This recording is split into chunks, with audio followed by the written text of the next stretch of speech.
Yes. Okay, thank you. The board met tonight in executive session. We're now ready to proceed with the public portion of our meeting. We did have some written communication since our last board meeting, which was back in November.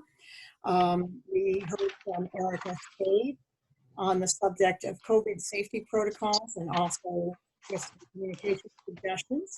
We answered those and we'll take the communication suggestions under advisement.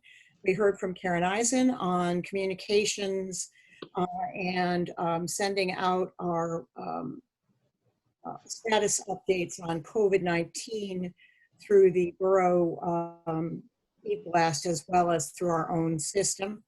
As you know from receiving them, we have been doing that. Mr. Phillips has been doing that. We've had emails from John Boyle on specific criteria for school closures, and we have responded with the information that we defer to the professionals in the Department of Health as per the instructions of the governor and the state health department. And we have heard from Mary Lynn Savio in her capacity as president of the Glenwood Education Association, advocating for a return to all virtual instruction for the time being. And that is public written communications. The president's report, I want to note the resignation of Kristen Spagnuolo, who is at Ridgewood Avenue School, who will be leaving us, and our best wishes go with her. We also, this is our last meeting before our reorganization meeting in January, and boards are reborn every year, and will be reborn in January. But before that rebirth happens, we need to say goodbye to two very, very valued members of this board, Allie Lang and Paul Romano. Allie has been with us since 2014. Paul has been with us since 2013. And I wanted to say a few words and then open it up to my board colleagues to say a few words as well. First, Allie. Allie is an absolutely great communicator. Whether she is working on the communications committee per se, or in her committee and liaison assignments, or just making suggestions for the betterment of the board and the district. Allie is always the first and the bravest with those. She asks hard questions when she's afraid, and that is an extremely valuable quality in any board member. But she also has humor and wisdom and a really deep knowledge of this community and its history because she grew up here. She knows all the stories, where the skeletons are in what closets, and that kind of enlightenment we frequently do. Allie is always, and she is organized. I marvel at Allie's level of organization. Among other things, she, for the last few years, has done the hard task of trying to find dates for our coffees and conversations.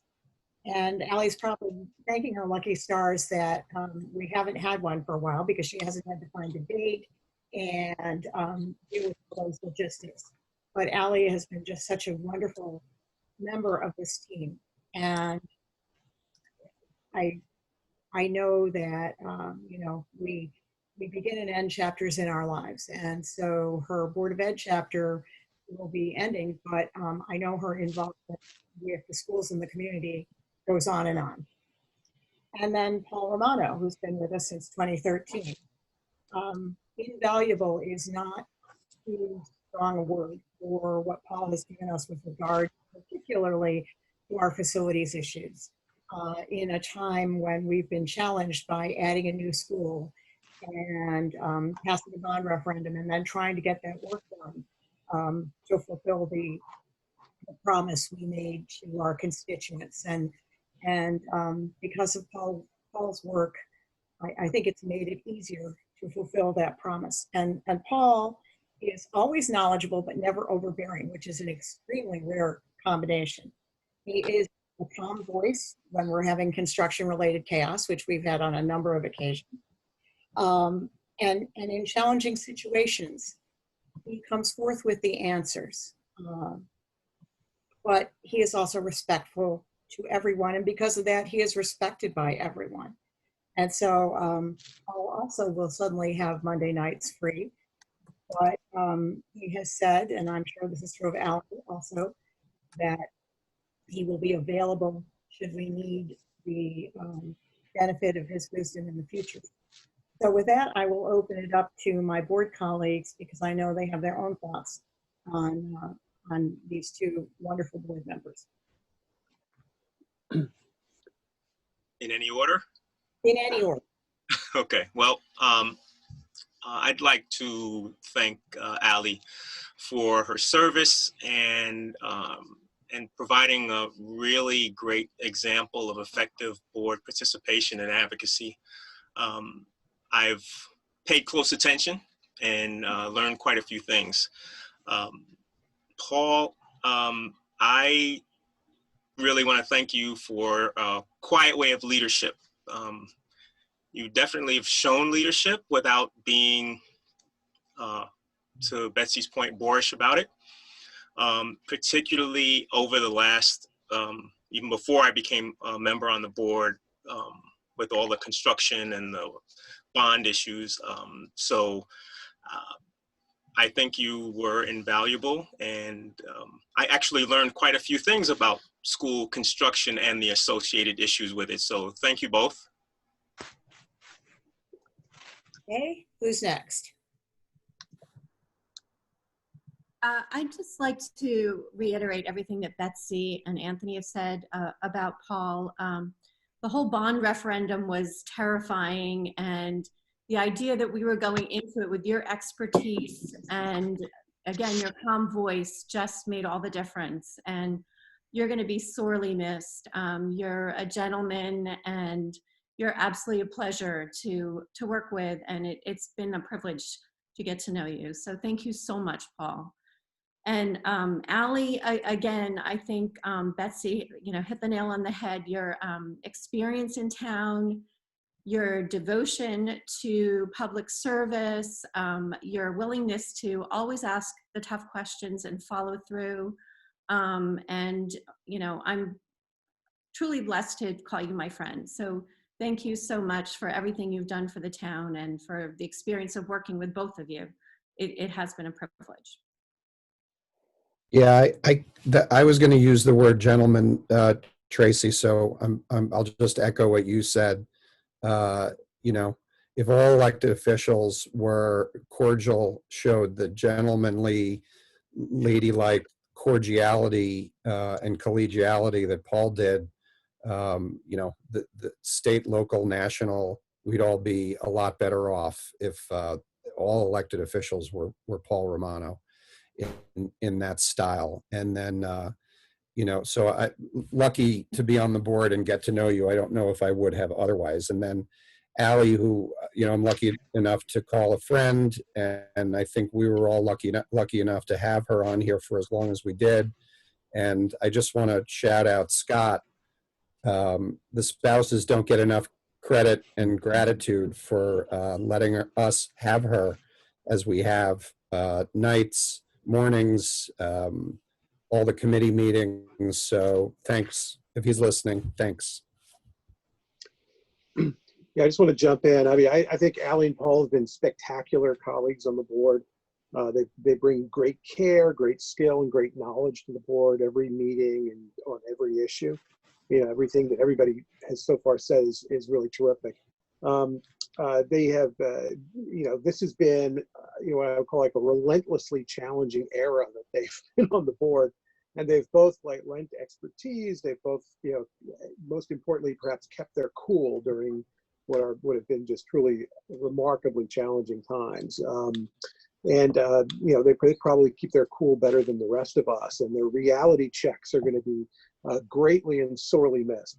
While I say that about both of them, I will just throw one extra thing out for Paul, which is one of my favorite lines from the Big Lebowski. That there's a man for his time and place, and that's been Paul Romano. I mean, I can't imagine going through the construction process, the bond process, the whole thing without Paul. We were absolutely blessed at the time we were doing this to have somebody who happened to be an expert in the very thing that we're doing. How rare is that in politics? You know, to have someone who actually knows what they're doing. I mean, so you know, the rest of us know what we're doing a little bit and know a lot of other things. But this was a very specific skill set, and it was really, really spectacular. And I hope we can still rely on you for you know, for kibitzing with us. But it's been a great pleasure, and Allie, you'll be greatly missed. So thank you guys both. I don't know how I follow a quote from the Big Lebowski. I mean, it's gonna. What more can I say? It's so interesting. I've been on the board for just 2 years, and both Allie and Paul have been just great resources and patient, and it's a tremendous learning curve. And they're just, as everyone has said, good people. And you know, when you have a board, having different skill sets is so important. And I don't know what we would have done without Paul's skill set in terms of the construction. I wrote down the same thing: invaluable, essential. I mean, Paul, thank you so much, and your clear-mindedness as well. And Allie, always thoughtful, and again, you ask the tough questions, and your dedication to service. We're very lucky to have had you. Your voice will be sorely missed. Thank you both so much for your service.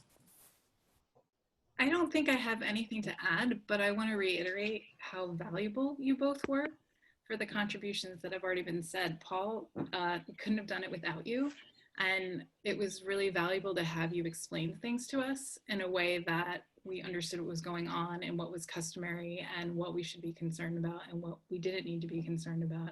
And you're truly valuable, and I hope you feel that we valued your contribution, because we really do. And Allie, you're always trying to make us as a district better communicators, and always asking us to be thoughtful about how we're spending our money and if we were doing things efficiently. And it was really valuable to have your comments in our meetings. So thank you both. And to our, we have to let our two departing people have the last word, because it's only fair. Allie or Paul, anything you want to say? Well, I'll jump in since I'm the loudmouth, but I'm going to keep it short and sweet. I could go on and on and on, but I'm going to keep it brief, just to say thank you all for such beautiful comments. It means the world to me. The last 6 years has been really an opportunity for me to grow in so many ways that I never thought I would after I retired from my job. And I've had some incredible mentoring and inspiring people to work with. I just feel so lucky that I had an opportunity to serve on the board when we were looking for a new superintendent. And once we nailed that, it's been incredible to watch Dirk grow into the role. Dirk, it's been a pleasure getting to know you personally. And to the rest of you, I am just grateful that I've gotten a chance to spend time and get to know all of you. I really hope the community knows what a group of gems they have working on their behalf tirelessly, giving everything they've got and doing it really just from the love in their heart.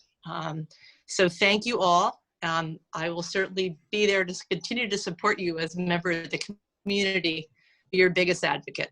So thank you all. Thanks. Paul? Yes, and I'd like to thank everyone for their remarks. It's very kind of you. I think what's remarkable about this particular board is that we all listen and learn from each other. And I, for one, have learned more from you collectively than I'm certain that I imparted to this group. So I want to thank you. I think perhaps only as a fellow board member could appreciate. We owe a debt of gratitude for your service, especially those who have continued in this role. We're a very fortunate community. We're fortunate in many respects, from the community support to take on the initiatives that we have, the dedicated faculty, to the leadership demonstrated by our administration. It's quite remarkable. So again, thank you. As I said, I'm happy to be available, make myself available in the future, but I trust that it will not be needed. We're in very competent hands here. So. Thank you. Yep. All right. Hard to continue after that, but that was the president's report. I can't think of a better president's report than that. So we will now go on to the superintendent's report.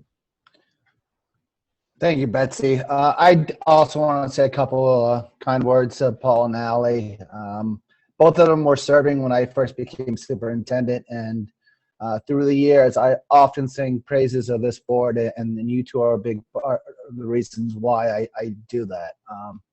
You know, I see what some troubling times my colleagues have gone through with situations in their towns, and I appreciate the support I've always gotten from this board. Paul, if you remember, I first got introduced to you years ago when I was Ridgewood Avenue principal, and you started doing some volunteer work as far as our lighting project. And I was just amazed that you were willing to dedicate your time to the schools without having an official board position, and just your desire to see the school do better. And that has shown through the years. And again, I can't imagine as everyone stated, going through the construction project and even the HVAC project at the high school without having your expertise. Allie, your dedication and devotion to the school and the town is unmatched. I truly appreciate your honesty and your insight, and I'm going to miss our conversations that we have about the schools and you keeping me informed and telling me how you feel about situations, because I deeply appreciate that. It's helpful to get an honest response, and I knew I could always count on that with you. So thank you very much. I do have, I'm going to move on. So I'm going to share my screen. So when you just be aware of that.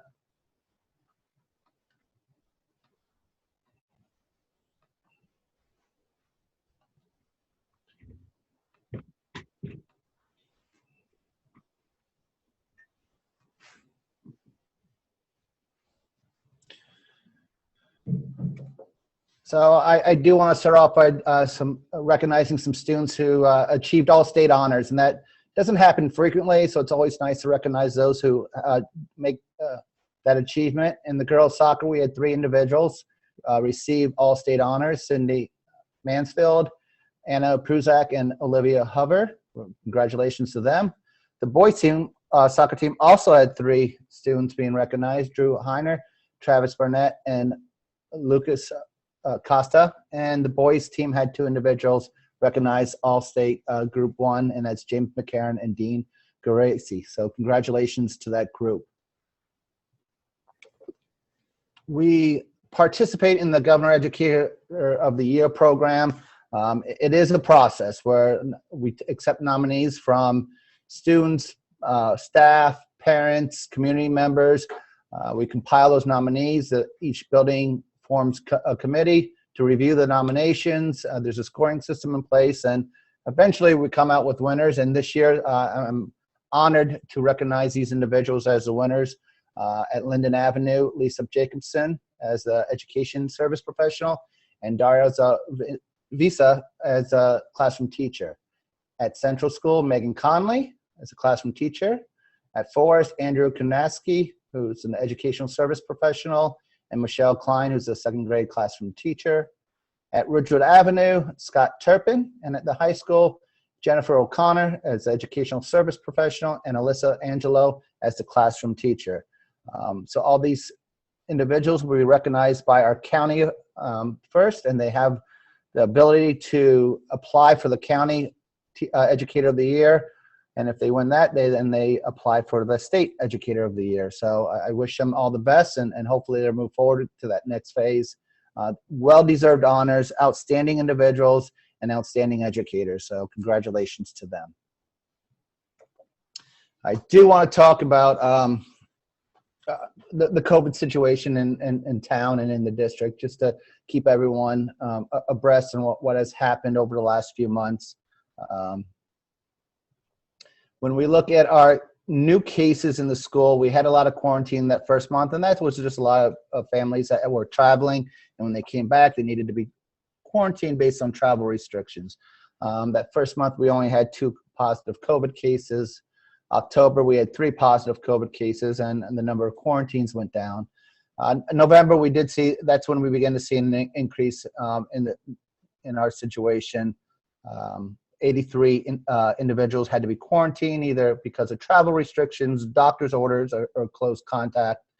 We did have 26 positive COVID situations throughout the district, and this month we didn't track the quarantine cases because we hadn't been in school. Today is the first day that school opened for the elementaries. So we will begin tracking starting today, but the number of COVID situations are at 11, and that's the first 2 weeks of the month. So we definitely saw an increase, and what had happened when we start looking at before Thanksgiving at the high school, we got word of a few cases happening the weekend, and then we got word that multiple cases from my athletic team were occurring. So we decided to close the high school before Thanksgiving, and we were going to monitor the situation closely. As we spoke to the director of health, his recommendation based on the numbers we were seeing at the time was to close for the week, and a part of that was just to prepare for what might have been an increased amount of numbers of spread based on holiday travel. As we went through the Thanksgiving week, we noticed that our numbers started to increase and the number of positive individuals. We're not only seeing them at the high school, we were seeing them in multiple buildings. So based on that information, and as we look at the town numbers, after speaking with the health director, it was determined that we should close for a second week, just because we were seeing a spread among members of the school community, but also within the town. And you can see on August 1st, we were at 39. Come by November 1st, we didn't see that many new cases. It went up 20 to 59 cases come November 1st. But from November 1st to December 1st, we saw an increase of roughly 40 new cases, with 98 on December 1st. And since that time, we're up additional 39 cases in town based on the numbers that I received today from our local health director. So we've definitely seen an increase in cases in school and also within the town. And that always causes concern. And we want to make sure that we move cautiously based on the number of cases that were at the high school and the number of quarantining that was required at the high school. We decided to keep the high school closed for the rest of this month until the December break. But we also, we did only have a handful of cases that first week in December. That second week of December, we didn't see any increase in cases at the elementary level. So we felt comfortable opening up the buildings for the elementary school. And today was the first day that we did open since prior to the Thanksgiving holiday. We're aware that the situation's a little more concerning, and we're going to be making sure that our protocols are in place. We're making sure that we're communicating with families and asking them to follow the protocols and keep us informed so we can keep the schools open at the best that we can under the given situation. And I appreciate everyone's cooperation as we're dealing with the increase of cases locally in the county and within the state. It's something that we're all monitoring. As we head into December and into the new year, we do start planning for next school year. So the budget process has started. The departments and individual buildings were to have their budgets submitted by today, and we'll start reviewing those budgets and start creating next year's budget. That is a process. We're reviewing what's been submitted to us. We're looking at what needs to be done to our facilities. We're going to be working with, obviously, the finance and facility committees as we're looking at our expenses that have come up due to the COVID situation and our revenues and that have decreased, and how that is going to impact our budget for the 2021-2022 school year. So we're on our first step of that process. Tonight we do have two presentations, one by Jack DeWitt, who's our Director of Student Services, on the School Safety Data Report, which used to be called the HIB and Violence and Vandalism Report. And then we have an update on our audit report by Kathy Mantell.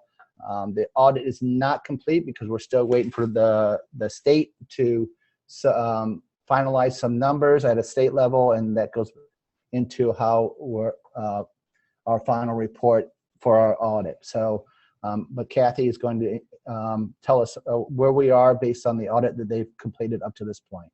But first, I'm going to bring Jack on to discuss the School Safety Data Report.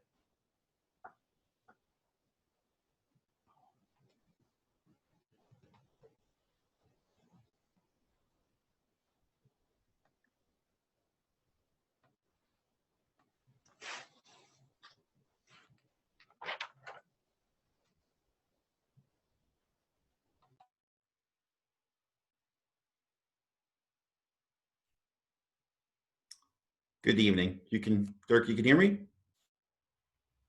Okay, just making sure. I didn't want to start talking, and I've done that already in these meetings before. So, Mr. Phillips, Ms. Ginsburg, Board of Ed members, thank you so much for having me here tonight. Tonight I'll be presenting the Student Safety Data System, our summary of HIB investigations, the trainings programs that we've concluded over the last second part of last year. And that includes violence and vandalism. That's now the last several years that's been included in the one system. This is reporting period 2, which runs from January 1st of 2020 through June 30th. The prior reporting period was presented last year in the spring. So as I had mentioned previously, it was the electronic violence and vandalism. There was 2 different systems. They have been combined over a few years ago, and they're all in one place now. I'm going to jump forward. This slide just breaks down the categories that are on the next slide. It wasn't all able to fit in there so everybody could see it nice and cleanly, so I put it on a separate one. The incident total, which is the first column that you'll see on there, it includes all the violence, vandalism, substance, weapons, and HIB confirmed that we've had over each of the periods. There's a separate column that's listed for other incidents that are leading to removal, and there's another column for any HIB that were alleged. So the things that are combined will show up on the next slide. This was for reporting period 1, which again had been presented in the spring. And rather than go through all of them, I'm just going to kind of go through the summary of it. So when we flip to the next slide, you'll get a good understanding of what we're looking at. As I had said in the previous slide, the violence, vandalism, substance, weapons, and if a HIB is investigated and found to be confirmed, all of those are combined when we send that number into the state. They're broken down, but that becomes our incident total, the number of incidents that we have across each of the reporting periods. Additionally, we have other incidents that lead to removal and HIB alleged. So those are investigations that were completed by the team at whichever building it might have been, and they were not found to meet the criteria of a HIB. Other incidents leading to removal, that question has come up, what would constitute something that is an other incident? And a good example of that would be if a student had left the school, went off of school grounds, went a few blocks away from the school, another student came out and they got into a fight a couple blocks away. It was not on school ground. It did not occur there. The next day they came into school and it was dealt with in the school, and they were suspended for there was a disciplinary action that happened that constituted at least a half day, which might have been either they were removed from their educational setting. So it could have been in-school suspension, out-of-school suspension, expulsion, removal to another setting. Anything that happens that's more than half a day would fit into an other incident leading to removal. So again, this is reporting period 1. This was presented already, and this presentation is actually up on the website. Here's reporting period 2, which covers January 1st of this year through June 30th. If we look at the numbers, we'll see that at the central school, Forest and Linden, there were not any reported incidents of incident totals, anything that led to removal, or any alleged HIBs during that time. Ridgewood Avenue had 1 incident total, which was one category that fell under violence, and 1 alleged HIB. And the high school had 6 incident total, which made up of the 1 violence, 4 substance, and 1 HIB confirmed. They also had 1 incident that led to removal. So our numbers are at the bottom, which calculate down from each of the areas. If we look at the entire school year, this will have our breakdown that is sent into the state of how many incidents occurred across the entire year. So we had a total of 14 incidents last year that fall under all the categories from violence through HIB confirmed. We had 7 incidents leading to removal, and we had 9 alleged HIBs that were investigated but not found to be a HIB. There might have been code of conduct. There might have been something that occurred from that, but they did not meet the criteria of a HIB. Of the cases that were confirmed, the 1 case that was confirmed at the Ridgewood Avenue School, it fell under the type of the area was bullying. The investigation from the team found it was unintentional. The nature was under the category of race. And for the type of discipline, because there is such a low number of incidents that occurred, we generally don't put that in there, as that might, with that few cases, that might show who it was, or there might be, reveal too much information about them. At the high school across the year, there were 4 confirmed HIB incidents. They fell under verbal or electronic communication. They were either intentional and retaliatory. The nature of the bullying fell under sexual orientation, religion, ancestry, national origin, or mental, physical, or sensory disability. And the same thing as far as the discipline or remediation that was imposed. What's important to note is that a HIB incident can have more than one nature in bullying. So although you'll see there's 4 incidents, one of these incidents may have fallen under multiple areas.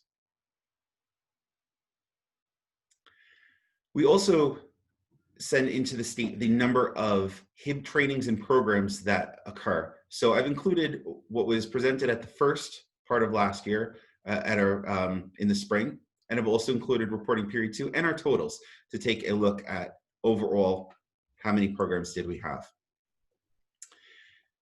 If we look at reporting period 2, we had a total of 58 trainings and 29 programs that occurred in the second part of the year, which was January 1st through June 30th.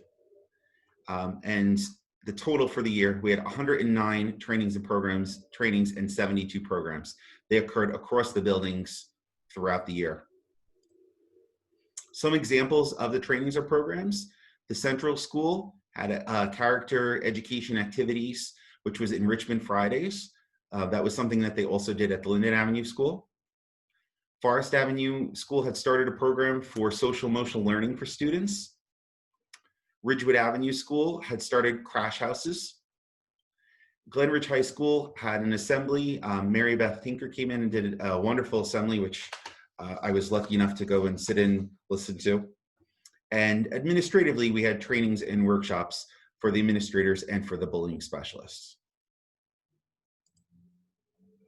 The anti-bullying specialists are listed on the top. These have not changed, the majority of them, in the last year, with the exception of the Forest Avenue School.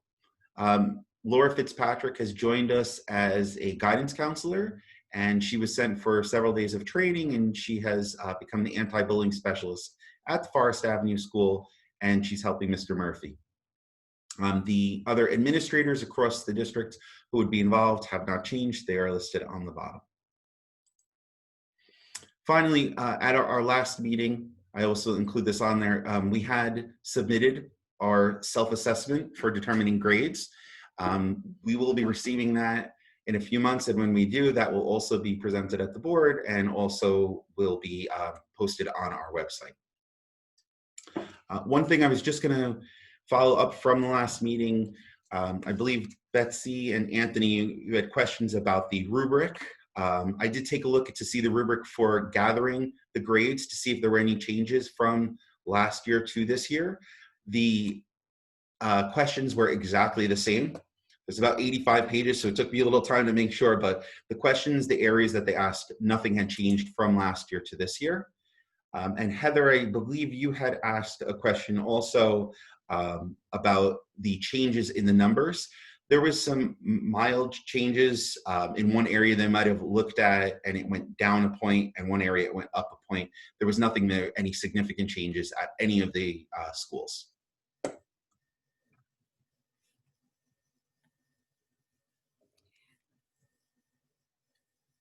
Thank you, Jack. And at this time, Winnie, Kathy Mantell. Dirk, if I might, can we see if the board has any questions for Jack? Certainly.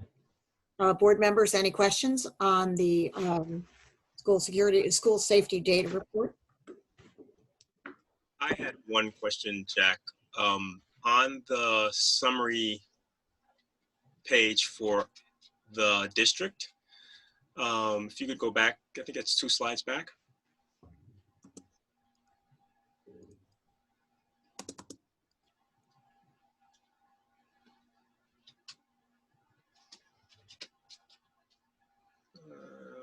Nope, keep going.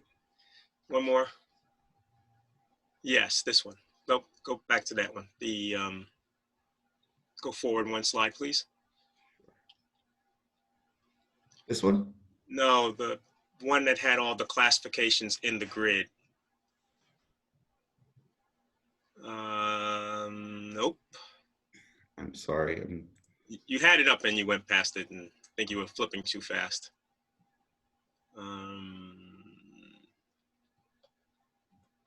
Nope. That's it. So in the 1, 2, 3, 4, 5th column, okay, I see that. Okay, I didn't notice this before. Okay, my question is answered. I didn't realize when I was looking at it, I was focused on the high school, and I see that that race is a classification, and I wasn't sure if it was lumped in, but I could see with the Ridgewood Avenue School that there was an incidence. Yes. So I wanted to see if that was broken out clearly or not. Yes, it is. So thank you. You're welcome. Any other board member questions before we go on to the audit? I was just curious, it's Heather. I was just curious if there's any trends you're seeing that you have the data on a more granular level that feel like we need to address, say with substances or with a kind of HIB that keeps coming up.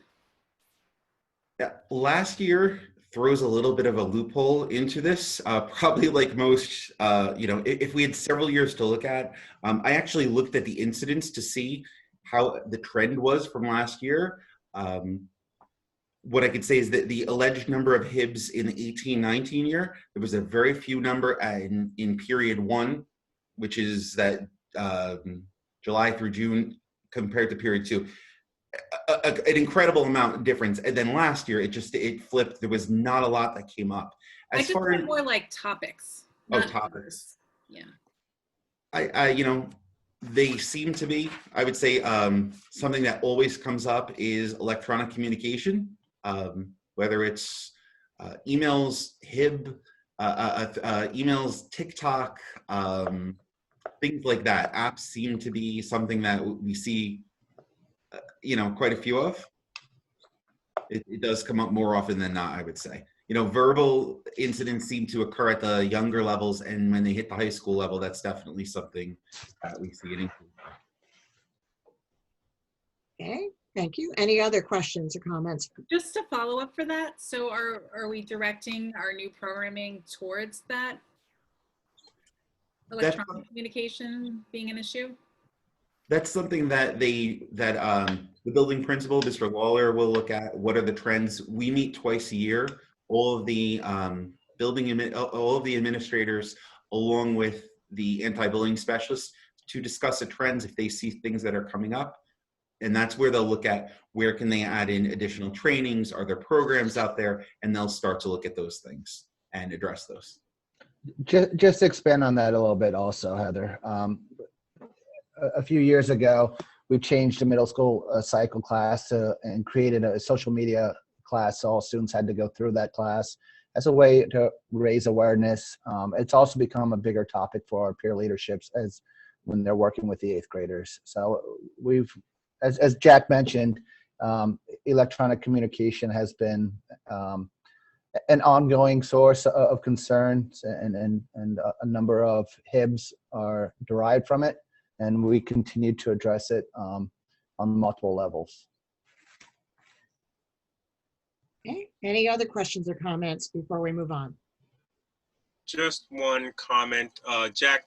If a school administrator and their anti-bullying specialists see a worrying trend, do they meet more frequently and then update you more frequently, or is this, you know, that twice a year meeting kind of the only time they get to really come forward to you with concerns? I meet with them absolutely more frequently than that. There's at least two dedicated meetings. Sometimes there'll be additional trainings and programs. For example, we're already looking, when we met earlier last month, we talked about some training that we would like at an administrative level. So I had scheduled those for us for the spring. So we have one or two things additionally on top of those meetings that we'll have. But if there's a trend that's coming up, they might speak with me about it, but they don't necessarily would wait for me to address it. The building principals would then look for programs. They might reach out to the other building principals to see if they have any programs that they've noted that were good. They will also talk to me about it. They'll talk to Mr. Phillips about it and see if there's things that we could find to address concerns. I review every HIB report. You know, part of the process is it goes through me, and then I take it to the board with my recommendations. So if I'm seeing a trend or if I'm seeing some concerning actions, those are, you know, we're not waiting for a set appointment to have that meeting with the building administrators. Those are discussions that I will have once, you know, I recognize if there is a trend, or if there are a couple incidents that seem to fall under this same category. Okay, any other questions or comments before we go on? All right, the audit report. We're gonna bring in Kathy Evening, Mantell everyone. from Ms. Avacha Audit. Yeah. Can you hear me? Yes. Yes, we can hear you, Kathy. Awesome. Thank you for this opportunity to be here. This is my first audit being in charge of Glen Ridge's audit. I think you might have known in the last year or two, I was transitioning with Phil Schroeder, and he has retired, and he's a very happy man. Then I'm happy to be here with you. So as Mr. Phillips said, the audit can't be finalized, but lo and behold, the numbers were available today. So people in my firm have to crunch them a little bit, and so the audit will be released as soon as possible, this week if possible, next week. So that's good news. Again, the CAFR, the Comprehensive Annual Financial Report, is somewhere in the neighborhood of 200 pages. And as a favor to board members, I'd like to get the financial highlights that you might want to be acquainted with. And so I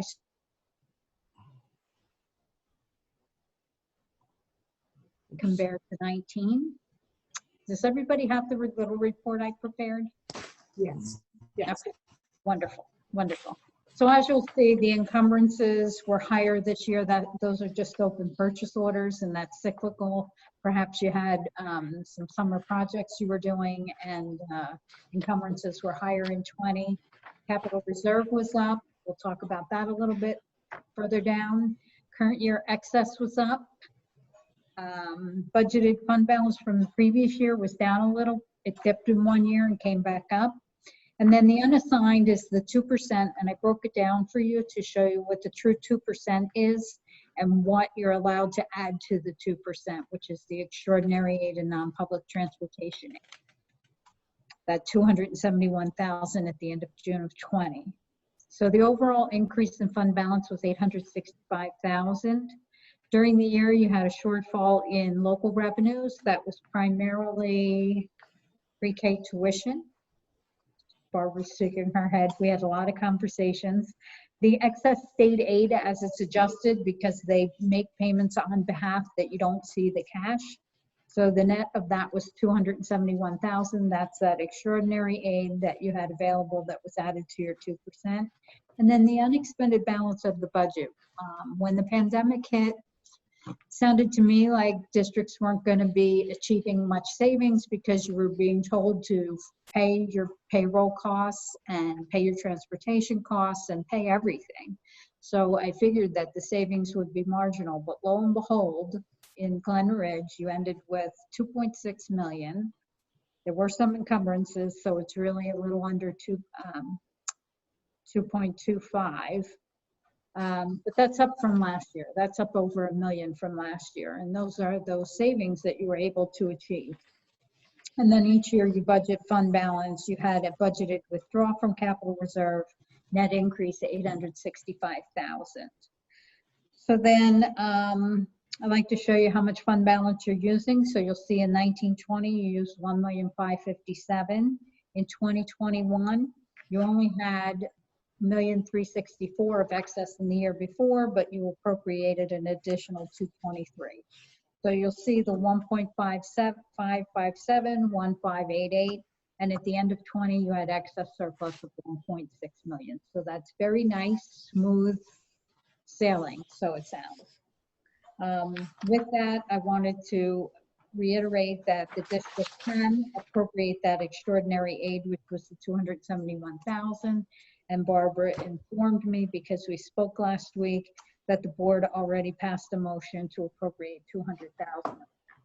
So at the end of the year, you're dealing with the pandemic, not for the 3.5 months that you had as of June of 20, but this year it looks like you're going to be dealing with it for the whole entire school year. So if we move on to the next page, you'll see that capital reserve account started with $1.1 million. There was a deposit of $636,000 during the year. That was excess monies that were available. And then you withdrew the $340,000. That left you with 1.444. And then in 2021, you have withdrawn some of that money. You withdrew $450,000 from the capital reserve and an additional $225,000 from capital outlay, for a total of $675,000 for the Ridgewood Avenue roof and roof unit replacements.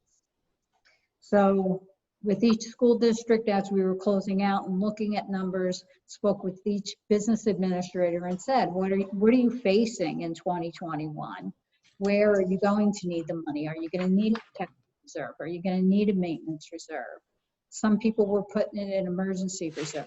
Had that conversation to make sure that Glen Ridge had money wherever you saw that there could be potential for additional costs. So I think the district is in good financial shape and doing very well.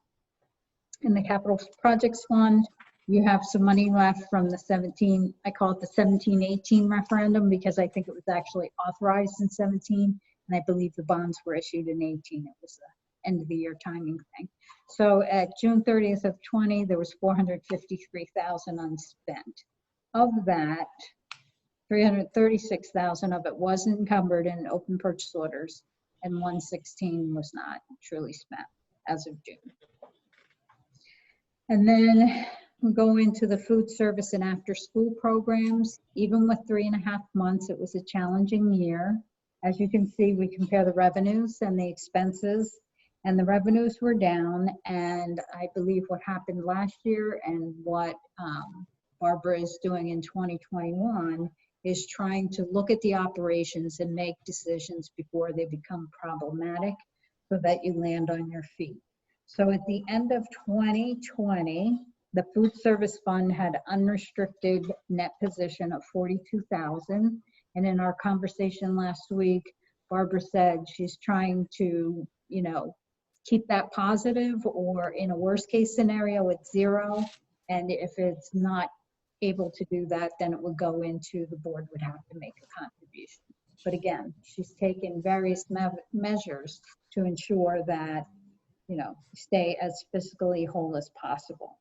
Same with the after-school program. So at the end of 20, there was 145,000 in that program as unrestricted net position. And same conversation about making decisions to reduce costs and make sure that the district ends up okay at the end of June of 20. And the last bit of information is long-term liabilities of the district. The serial bonds, certainly the most recent being the bonds associated with the referendum. There are bond premiums associated with those bonds. Compensated absences are the unused sick and vacation time of the employees. Capital leases were fully retired during the year, and the net pension liability went down 343,000 to 5.9 million. And then the information that we're waiting for is called GASB 75, and that has to do with post-employment retirement benefits. So that will, when those numbers are crunched and we find out what the information is for each school district, it will just change the revenue and expenses on the operations on A2, which factors in your capital assets and your long-term debt, but it will have a 0 impact on the bottom line. Whatever the adjustment is, it will be made to revenue and expense of the same amount.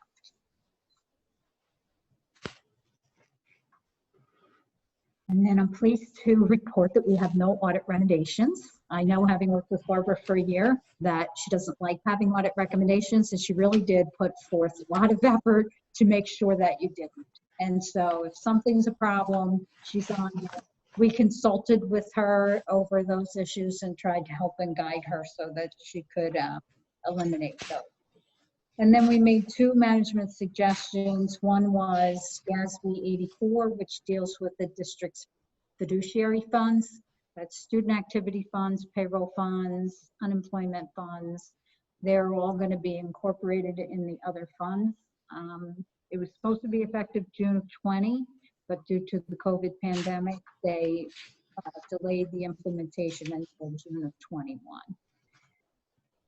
And then the last item was the effects of internal controls due to COVID. So we know when COVID hit, we went into a whole different world. We're doing electronic meetings, we're doing electronic signatures, we're doing electronic approvals.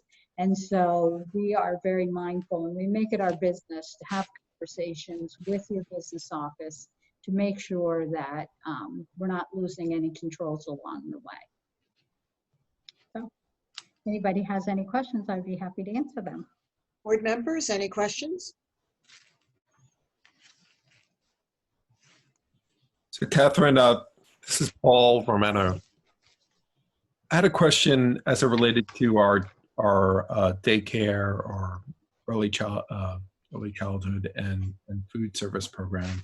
In light of the COVID development, obviously you're familiar with how we address the concerns here in the district. We spoke to the early child's care at our last board meeting. Tonight there's a resolution pertaining to the food service.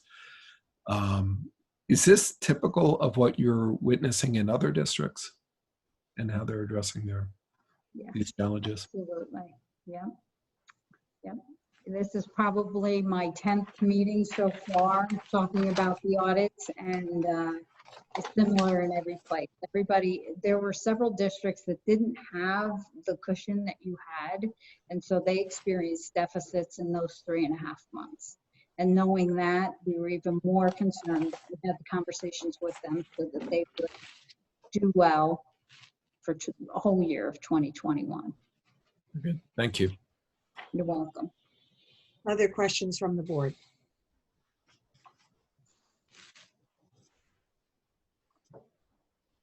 Okay, seeing none. Well, thank you so much. It is a pleasure to work with your staff. It's a pleasure to work for you. And I wish you all a very happy and blessed holiday. And we wish you the same. And Kathy, if you can stay around for a few minutes, we may have public comment. Okay.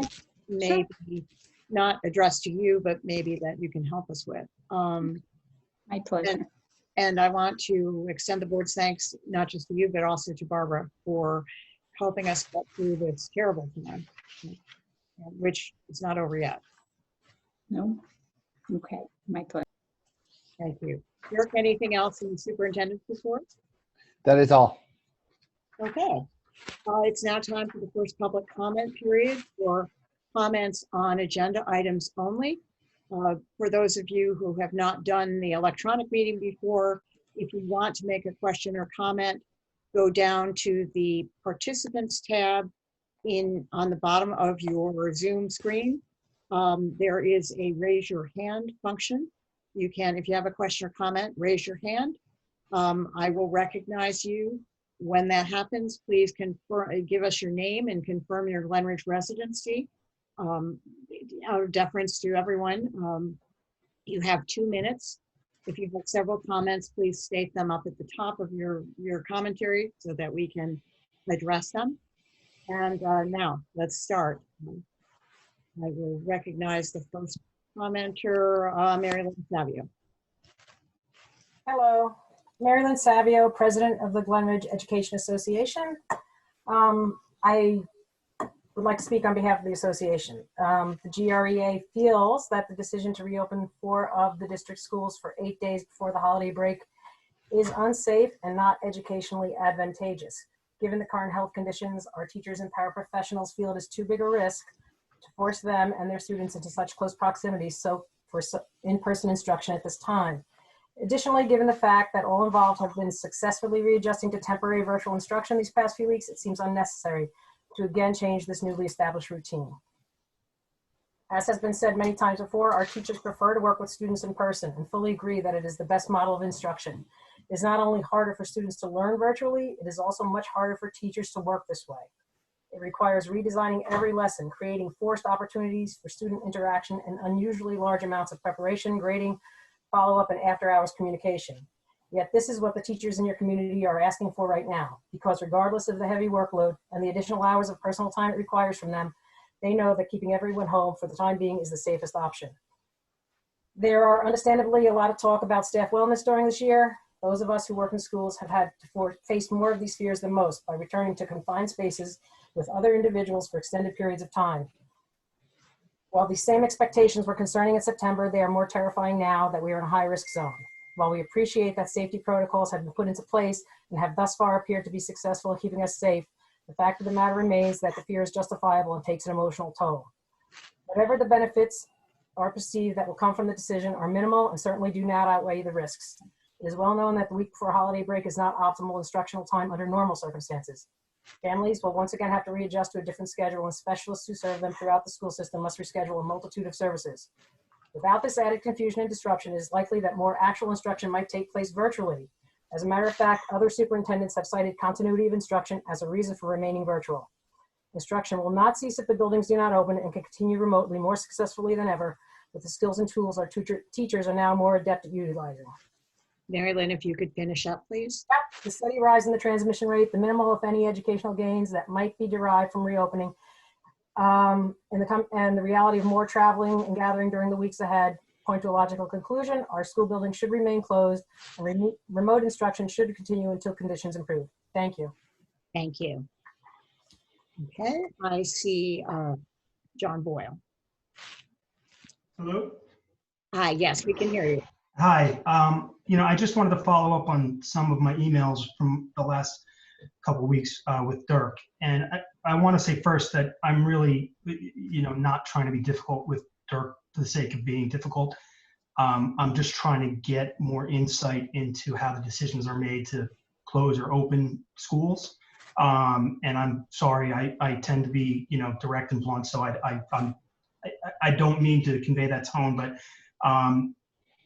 that's kind of where I'm coming from. So, on that issue of what I'm looking for, I have to say that the charts and the data that Dirk provided today were really helpful in kind of getting a better understanding of where each of the schools stand and kind of the underlying decisions. So I'm wondering if that kind of information, those charts that kind of lay it out in a progressive way, dividing it up by school, if those can be shared more regularly, perhaps weekly, I think that certainly gives me a better understanding of the underlying decision.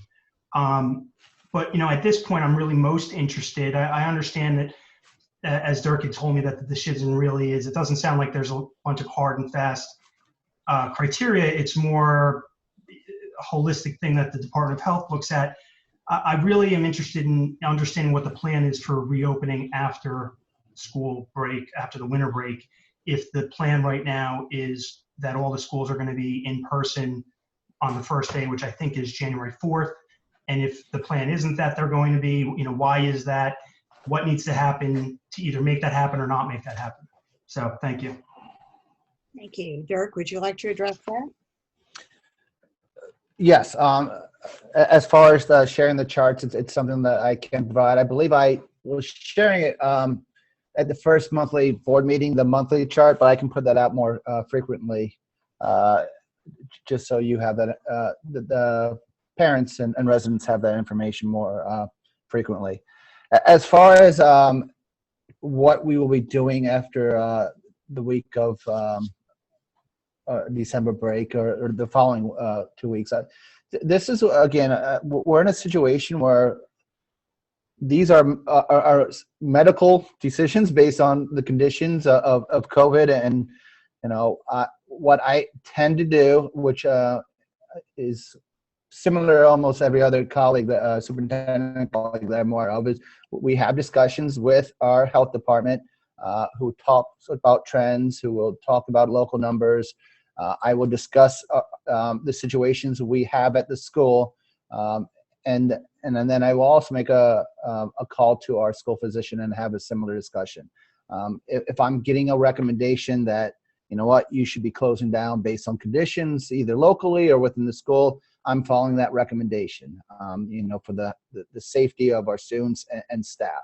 One of the difficult parts, I would say, from a management point of view, is that superintendents, school districts haven't been given this clear-cut chart of, if A, do this, B, do this, C, do this. And I think that kind of speaks to how fluid the situation is, because there are a lot of independent factors that work into it. What happened with the Thanksgiving break is my intentions is try to get back live if the conditions exist for that. And that's why we originally took off 1 week after Thanksgiving based on the recommendation of the health director. But as we looked at the conditions throughout that week, we saw increased numbers within town. We saw increased members of our school community having positive in multiple buildings. So the recommendation was to close for that second week. As we discussed opening for this week, we looked at the situation in every building. The high school was continuing to have individuals testing positive, while there wasn't any new cases developing in the elementary. You only had a handful to begin with, so it was determined based on that information and the health director stating that numbers were starting to decrease locally. He said that we could open up our elementary schools. So we'll go through a similar process come January. What I'd like to do is have a decision, which is tough, prior to the end of the week, just so teachers and families can prepare. My goal is always if it's safe to have the schools open, but they're gonna look. I'm sure the health director is gonna look at what happened after Thanksgiving. Was there a trend of increased cases, amount of quarantine increasing because of travel? And those are the discussions we have in making that final decision. I will, if possible, if we do need to close, I'll see if we can close for a week, because if you look at the way that first week works out, January 1st is on a Friday, and then that would have us opening up January 11th, which is a 10-day span, which hopefully then any cases that would develop would have come to fruition within those 10 days, and those individuals could be quarantined or self-isolated if needed. So there's a lot of information that goes into this. It's not a clear-cut science. I'll be the first one to admit that, and that's why I rely on the medical experts when it comes to recommendations. Thank you. I see Megan Conley.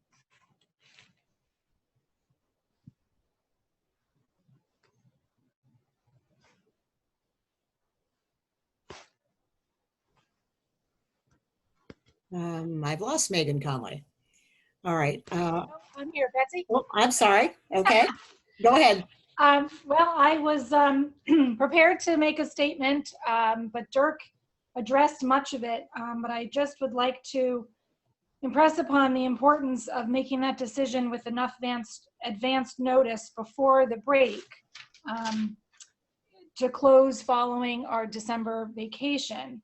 I think it would be respectful to all members of the Glenwood school community, but most especially for the teachers. And speaking for myself as a lower elementary school teacher, much planning has to go into material preparation in order to support the proper program with our virtual learning. And I just hope that that decision can be made as soon as quickly, that we will be closed for at least that week, as Dirk mentioned, so that we too can enjoy our vacations, our well-deserved rest and recharging without being on tender hooks thinking, are we going back? Are we not going back? Do we need to prepare? And so I just respectfully ask that that decision be made, that we do in fact be closed at least that week following vacation, and that the decision be made quickly. Thank you. Thank you. I see Lisa Petruzzi has been waiting.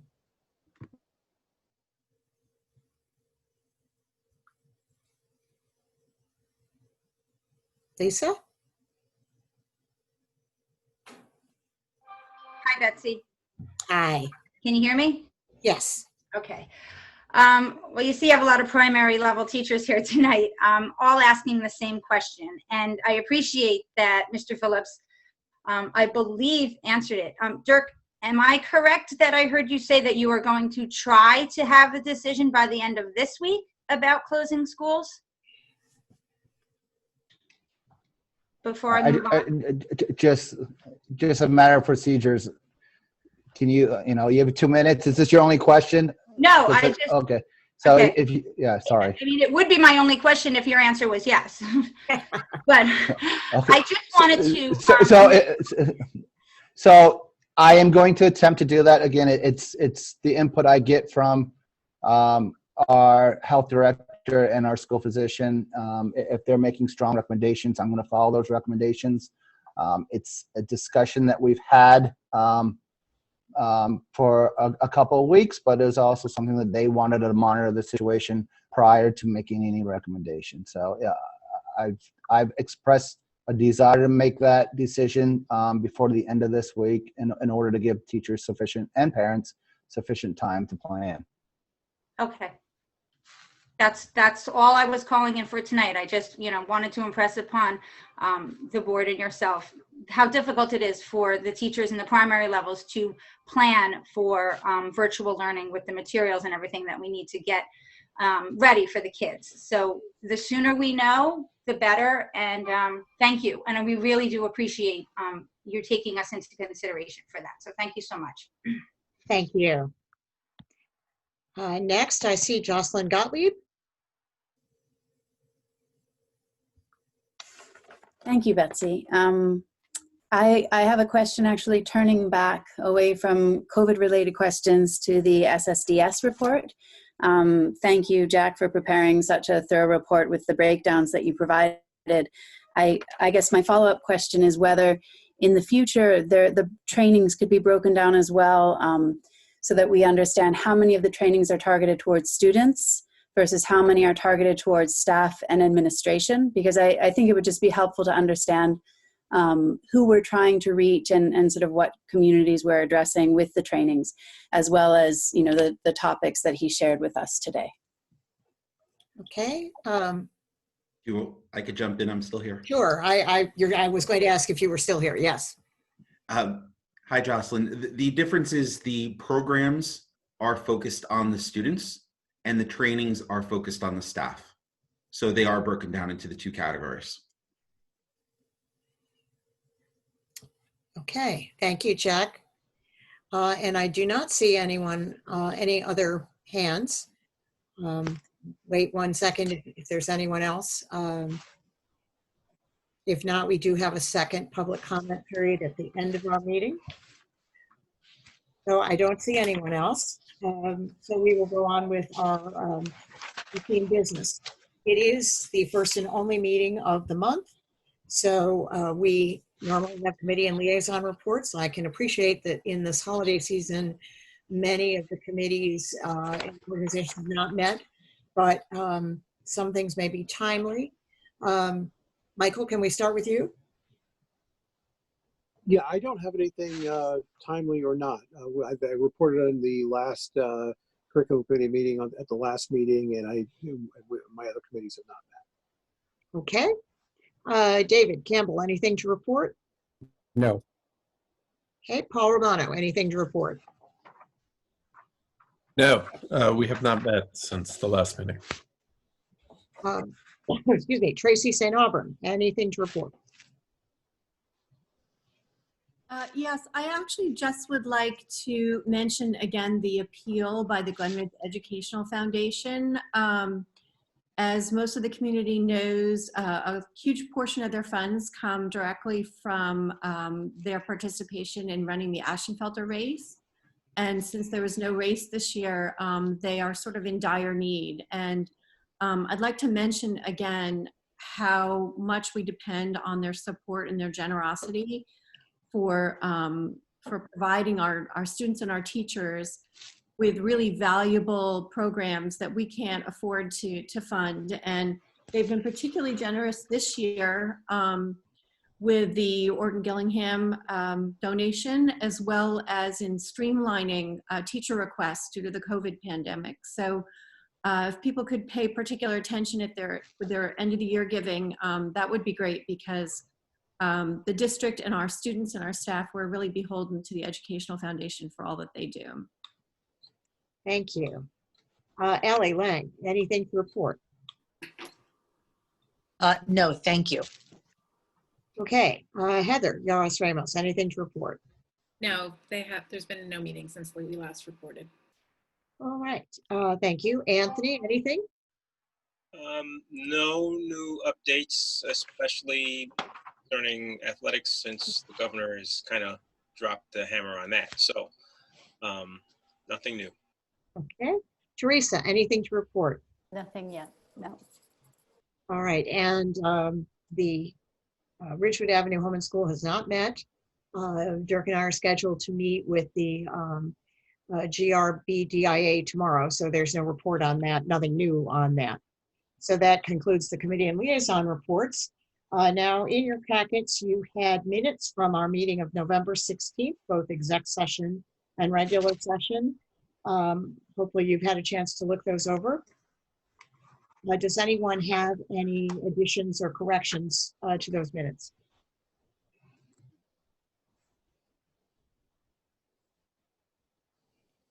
All right, that being the case, Michael, would you move the minutes?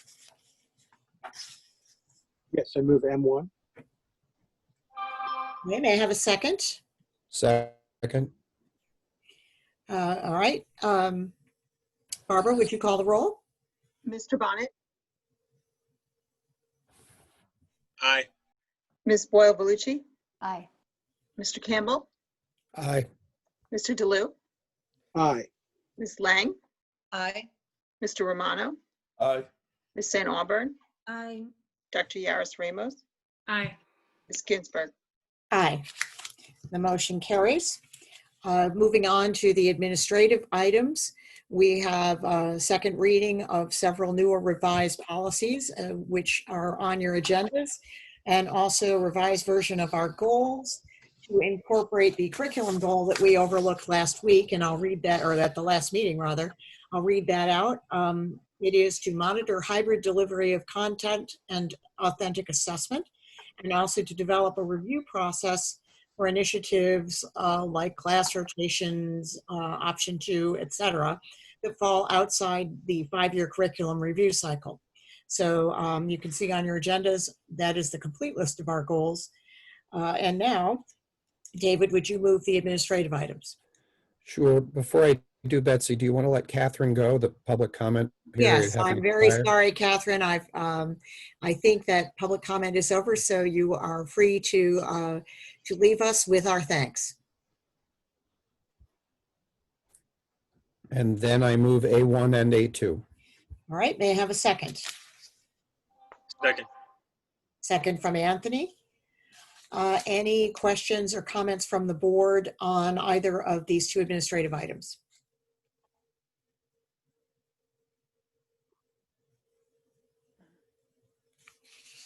All right, Barbara, would you call the roll? Mr. Bonnet? Aye. Ms. Boyle-Vellucci? Aye. Mr. Campbell? Aye. Mr. DeLue? Aye. Ms. Lang? Aye. Mr. Romano? Aye. Ms. St. Aubern? Aye. Dr. Yaris Ramos? Aye. Ms. Ginsburg? Aye. The motion carries. Moving on to personnel, I draw your attention to the addendum, which contains an additional personnel item. Tracy, would you move the personnel items, please? Certainly. I move P1 through P8, which includes items for P2 on the addendum. All right, may I have a second? Second? Second. Second from Anthony. Thank you. In keeping with our rules and the board members' code of ethics, personnel items are not discussed in public session. Therefore, Barbara, would you call the roll? Mr. Bonnet? Aye. Ms. Boyle-Vellucci? Aye. Mr. Campbell? Aye. Mr. DeLue? Aye. Ms. Lang? Aye. Mr. Romano? Aye. Ms. St. Aubern? Aye. Dr. Yaris Ramos? Aye.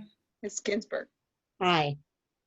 The motion carries. Now on to the business items. I draw your attention to items P6 and 7 on the agenda.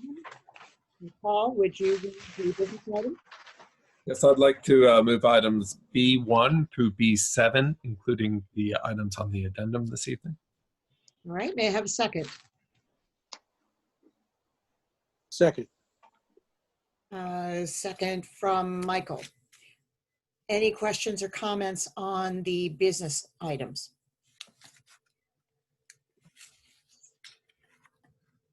All right, hearing none. Barbara, would you call the roll? Mr. Bonnet? Aye. Ms. Boyle-Vellucci? Aye. Mr. Campbell? Aye. Mr. DeLue? Aye. Ms. Lang? Aye. Mr. Romano? Aye. Ms. St. Aubern? Aye. Dr. Yaris Ramos? Aye. Ms. Ginsburg? Aye. Motion carries. We have arrived at our second public comment period for comments on agenda or other items pertaining to the running of the schools. The same rules apply. 2 minutes. Please identify yourself. And there is one hand. I don't see a name here.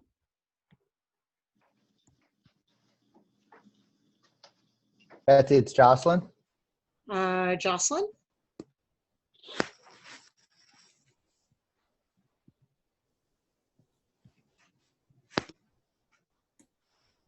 It is Jocelyn. Jocelyn, go ahead. This is Jocelyn Gottlieb. Betsy, I'm wondering if the state has classified educators as essential workers such that they'll receive the COVID vaccines in one of the earlier tiers. Is there any information from the state about when school personnel might be receiving COVID vaccines? I think that the educators are probably in the second tranche of people receiving the vaccine. But Dirk, have you heard anything different on that? I haven't. I have actually reached out to the county health director to find out if there's any information she had been informed of, and she said not at this time. I also spoke with our health insurance broker who did a workshop last week on the vaccine, and he mentioned again that they have not received any information as far as the who, what, and when of the distribution of the vaccine. So, I've heard requests that teachers are put either at a second or third tier of the distribution, but I have not seen any official announcement where they might lie as far as the distribution of the vaccine. Certainly, the governor has not said anything about it in his news conferences, nor has the head of the state health department, Dr. Persicelli. So we're awaiting their guidance and wisdom on that. All right, I see Tricia Akinwande. Hi, thank you. Thank you, Betsy. Thank you, board. Just a quick question with respect to the new board goals. Did I hear that diversity is one of the goals for the board in the upcoming year? I don't recall hearing diversity as listed as one of the board review goals. Thank you. Thank you. It is a district goal, and it's always confusing. Our district goals, and there are board goals, and so it is a district-wide goal. And it just didn't happen. It was printed on the last agenda for our November meeting, but not on this one because we did not have to revise those goals. Got it. Thank you so much. Thank you. Any other comments?